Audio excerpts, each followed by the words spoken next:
Sandiwara Radio ini masih Anda dengarkan di channel YouTube Satria Collection. Jangan lupa tekan tombol like dan subscribe.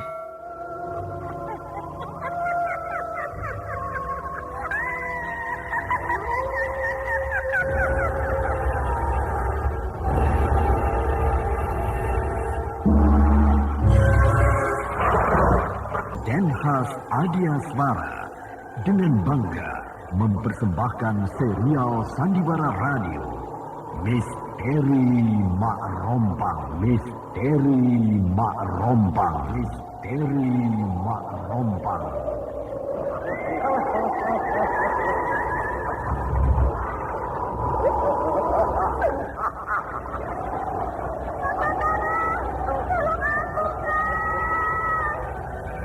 Cepat kemari Wulan. Rompang, kisah bangkitnya kembali setiap 200 tahun. Seorang anak manusia yang dapat berganti wajah dan wujud. Terkadang menjadi seorang gadis cantik teramat cantik. Terkadang menjadi seorang nenek tua renta buruk rupa yang selalu menimbulkan prahara dan malapetaka mengerikan bagi umat manusia.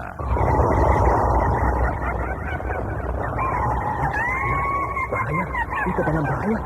Sina, cepat tinggalkan tempat ini. Tunggu Kamira, aku mau menutup warung dulu. Jangan pikirkan warungmu, pikirkan nyawamu. Menjauh, Tuk-Tunggal sudah menjauh. Takut itu berapa panas. Tuk-Tunggal ada di mana, Wira? Tuk-Tunggal berada di jalan kampus. Ini cepat. Ini keluar dari desa.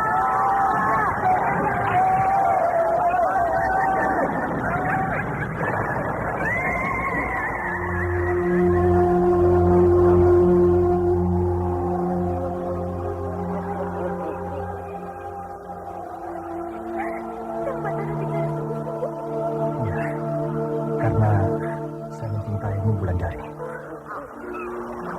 Mak Rompang diselingi pula tawa ria penuh canda serta kisah cinta kasih yang penuh dengan liku-pilu kehidupan dari dua insan manusia.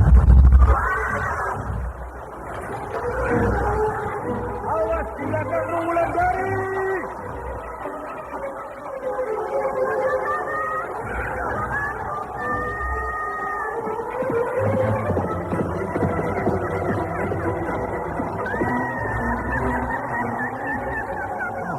Celaka, Wulandari dibawa lari Mak Rompang. Lihat.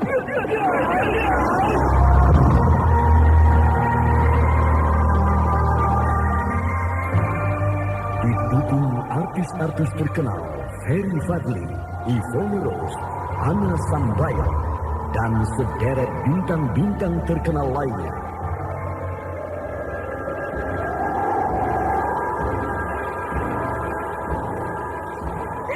Benar, Aning. Suara lonceng siluman itu terdengar di kejauhan, Aning.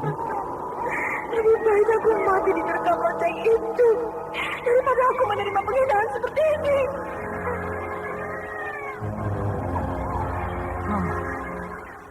Yang mana yang harus aku tolong? Aning atau bayinya ini? Ikutilah episode ke-6, Lonceng di Tengah Malam. Lonceng di Tengah Malam. Lonceng di Tengah Malam.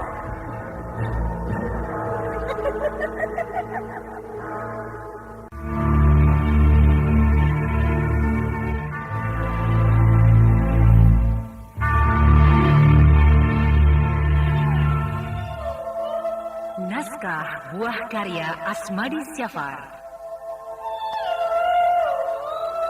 Seri yang ke-13 ini didukung oleh Idris Apandi sebagai Kirekso, Elias sebagai Kiwista, Ashari sebagai Kimpur, Lili Nur Indasari sebagai Gandini, dan pembawa cerita Neni Sumardi.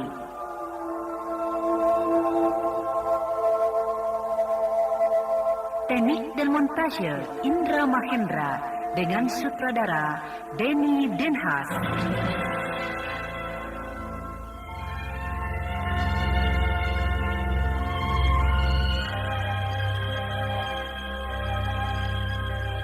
Pada kisah yang lalu diceritakan, Gandini dilamar oleh Raden Wangsadirja, sehingga perasaan Gandini tidak karuan.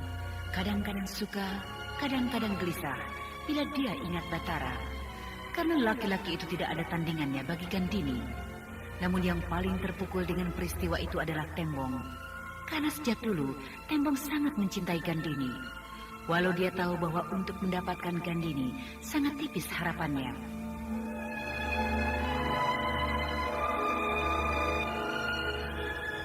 Sementara Ki Sabrang sudah semakin menjadi-jadi perbuatannya di desa Lubuk Mentilin.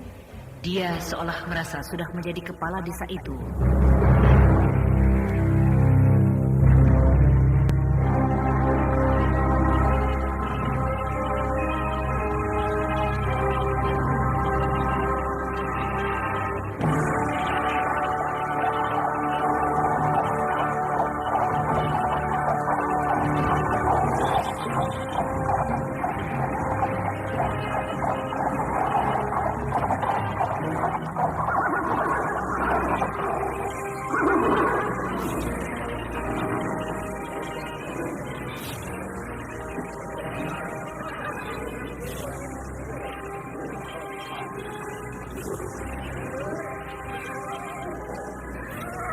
Ramai betul kuda-kuda berhenti di muka rumahku.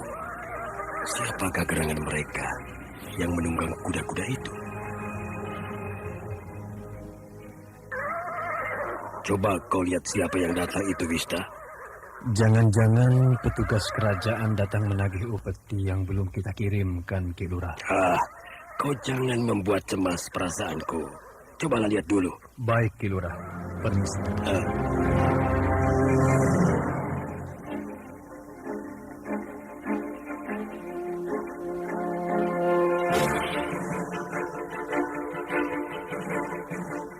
Kalau benar petugas kerajaan yang datang, celaka aku. Karena batas waktu yang diberikan padaku memang sudah lewat. Padahal Ki Sabrang berjanji akan meminjamkan uang padaku untuk membayar upeti itu. Tapi sampai sekarang, dia belum juga muncul. Bagaimana, Wista? Siapa yang datang? Betul, Ki Lurah. Petugas kerajaan yang datang. Celaka. Dari mana kau tahu kalau yang datang itu petugas kerajaan? Kuda-kuda mereka memakai pelana lambang kerajaan. Celaka. Mati aku. Apakah kita tidak akan bisa membayar upeti sekarang ini, Ki Lurah? Harusnya kau tidak bertanya begitu, Ki Wista. Karena kau sudah tahu bahwa kita tidak akan sanggup membayar upeti saat ini. Panen lada kita tidak ada yang bagus akibat dari peperangan. Ya, semua ini akibat dari peperangan.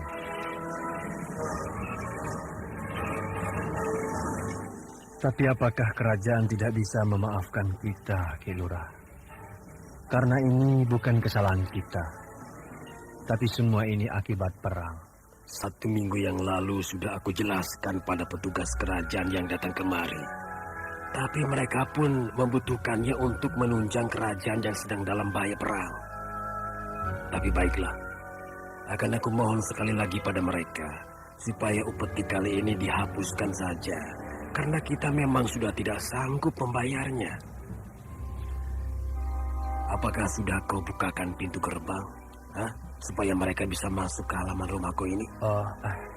Belum, Ki. Alah, bukalah cepat. Bilang pada mereka bahwa aku tidak bisa menyambut mereka di pintu gerbang karena keadaanku belum pulih benar. Baik, baik, Ki Lurah.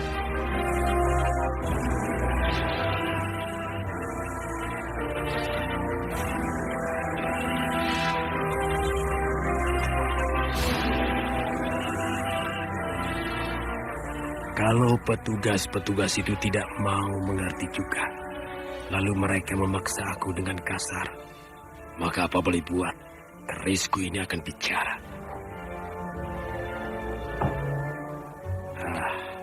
Kau telah menemaniku dalam segala kesusahan, dalam segala peperangan. Semoga kau tidak mengecewakan aku terhadap tamu-tamuku nanti. Karena kau akan aku suruh membenamkan tubuhmu yang bagus ini ke dalam tubuh-tubuh mereka. apa? Mereka datang.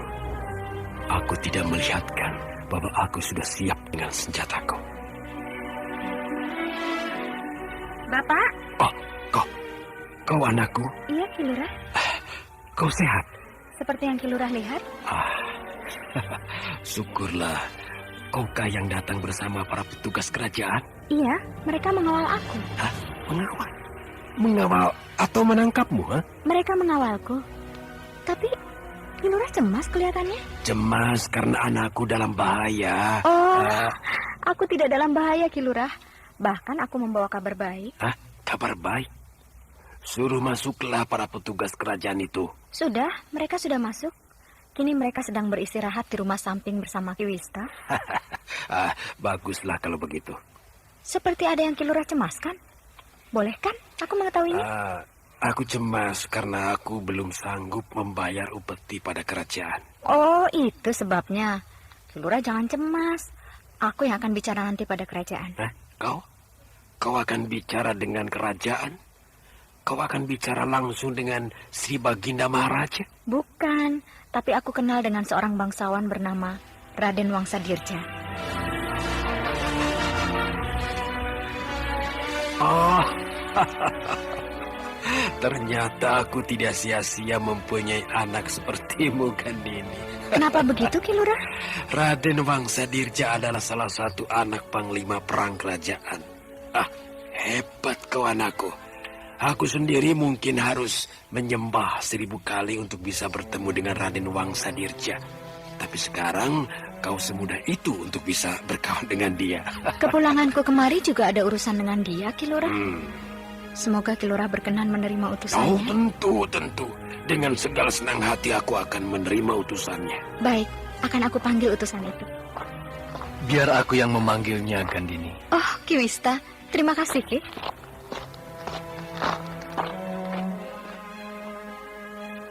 Bagaimana keadaan desa kita selama aku tinggalkan, Ki Lurah? Wah, bertambah kacau.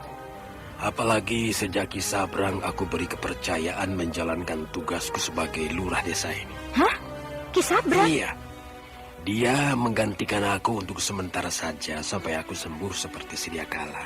Pantas penduduk desa tampak gembira ketika melihat kedatanganku. Berarti mereka menginginkan aku yang menjalankan tugas Ki Lurah itu. Seharusnya memang begitu anakku. Tapi biarlah untuk sementara waktu ini. Ki Lurah, ini utusan Raden Wangsadirja siap menghadap. Oh, silakan. Aku sudah sejak tadi menunggu kedatangan Kisanak. Terima kasih, Ki Lurah. Maaf, aku tidak bisa berdiri sebagaimana layaknya menyambut kedatangan tamu agung karena kesehatanku sedang terganggu. Oh, tidak apa-apa, Ki Lurah. Aku memaklumi keadaan Ki Lurah. Mari, silakan duduk. Mari. Terima kasih.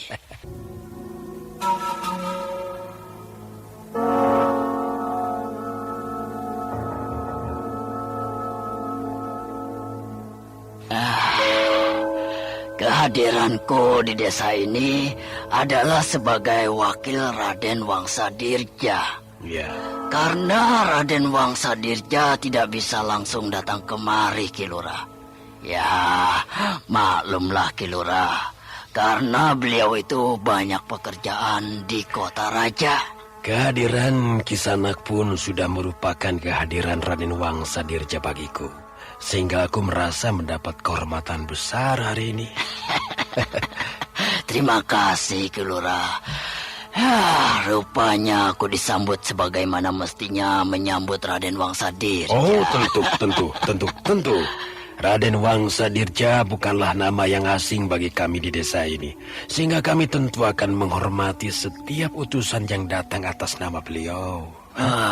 Ki Lurah. Ya.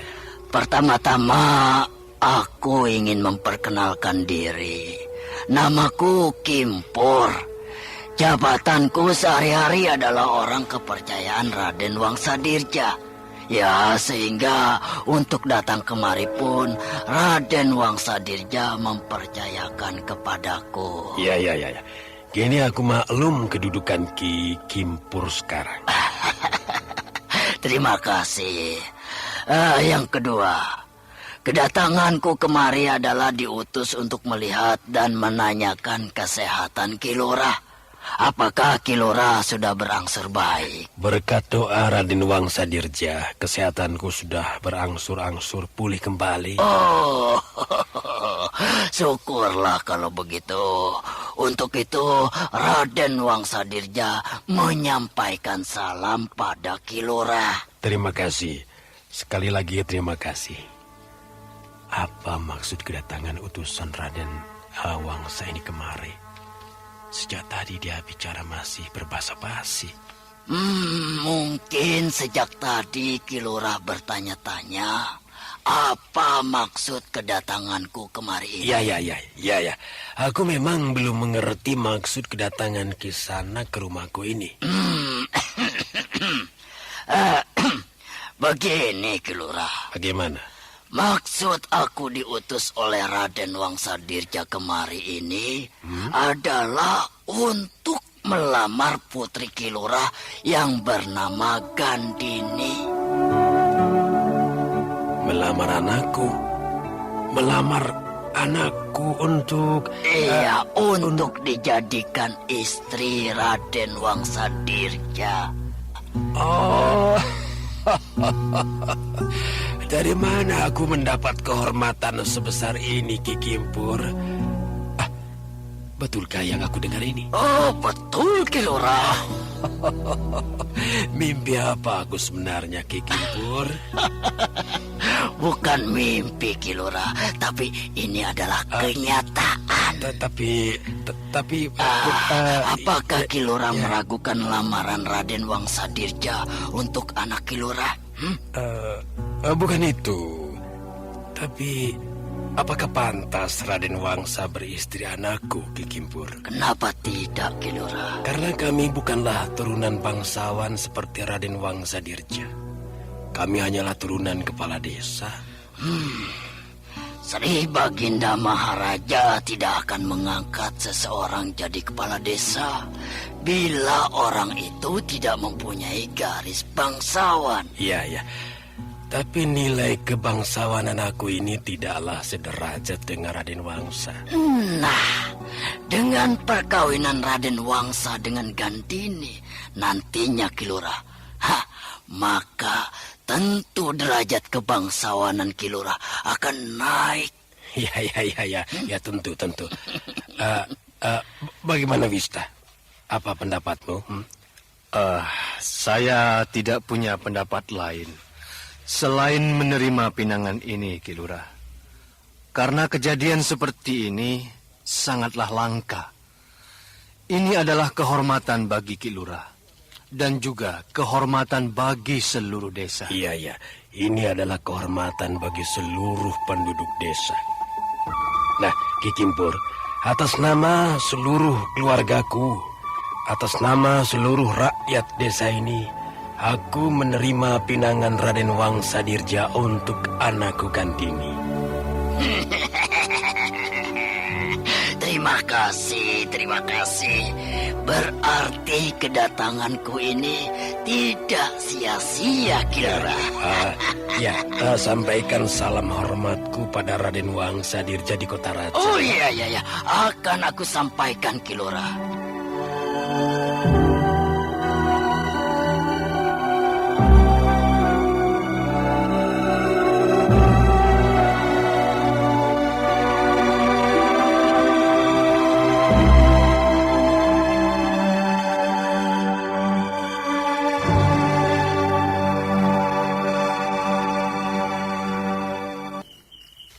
Bagaimana, Kilurah? Apakah Kilurah sudah berangsur baik? Ya, sudah. Walau jalanku belum sempurna betul. Kenapa kau belum tidur? Belum mengantuk? Kau harus menjaga kesehatanmu, Gandini. Kau harus tampak cantik dan montok bila nanti kau jadi pengantin. Jadi Kilurah menerima lamaran itu? Hah? Kenapa kau tanyakan itu? Bukankah tadi siang aku sudah bilang pada utusan Raden Wangsadirja? Apakah Kilurah tidak mempertimbangkan kembali lamaran itu? Gandini, kau ini aneh. Kau yang gembira dilamar oleh seorang anak bangsawan, Sekarang kau yang ragu-ragu. Karena aku belum berpikir masak-masak, Ki Lurah. Gandini, tidak ada orang yang mendapat kehormatan begini besar. Kau boleh cari ke seluruh pelosok kerajaan ini. Kau boleh cari ke seluruh desa yang ada di kerajaan ini. Kehormatan ini mungkin hanya turun 1 abad sekali. Bukan begitu, Ki Lurah. Tapi aku ingat seseorang. Kau ingat Batara kan? Iya. Iya? Andai saja Kang Batara yang melamarku, tentu aku akan bahagia sekali malam ini. Gandini, kenapa harus dia lagi yang kau pikirkan? Berkali-kali aku katakan, dia itu bukan sebanding dengan kita. Dia itu jauh di bawah kita. Tidak cocok untukmu. Darahnya berbeda dengan darah kita. Tapi Ki Lurah, aku... Alah, sudah. Tutup pembicaraan tentang Batara. Kini kau harus terima Raden Wangsa Dirja. Kalau kau masih ingin melihat desa ini berdiri seperti sekarang ini. Aku bicara begini, ingin mendengar pertimbangan Ki Lurah. Tidak ada pertimbangan bagiku. Batara bukan jodohmu. Inilah jodohmu yang paling cocok untukmu. Untuk kita semua. Kau harus terima lamaran ini. Iya, Ki Lurah. Bagus.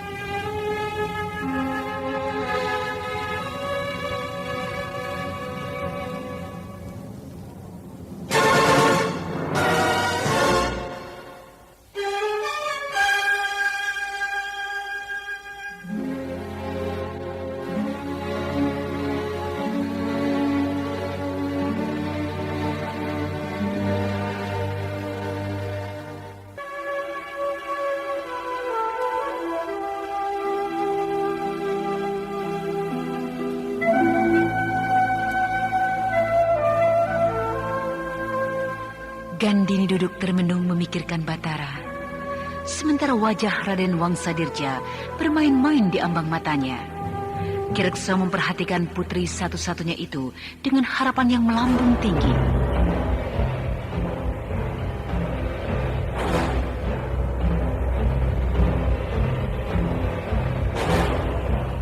Nah, saudara pendengar yang berbahagia, bagaimanakah kisah ini selanjutnya?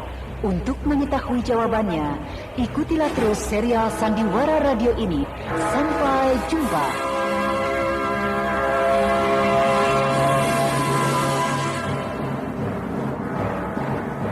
Demikianlah tadi serial Sandiwara Radio, Misteri Mak Rompang, episode ke-6. Lonceng di tengah malam. Lonceng di tengah malam. Lonceng di tengah malam. Dipersembahkan oleh Denhas Adia Suara. Terima kasih atas perhatian Anda. Sampai jumpa.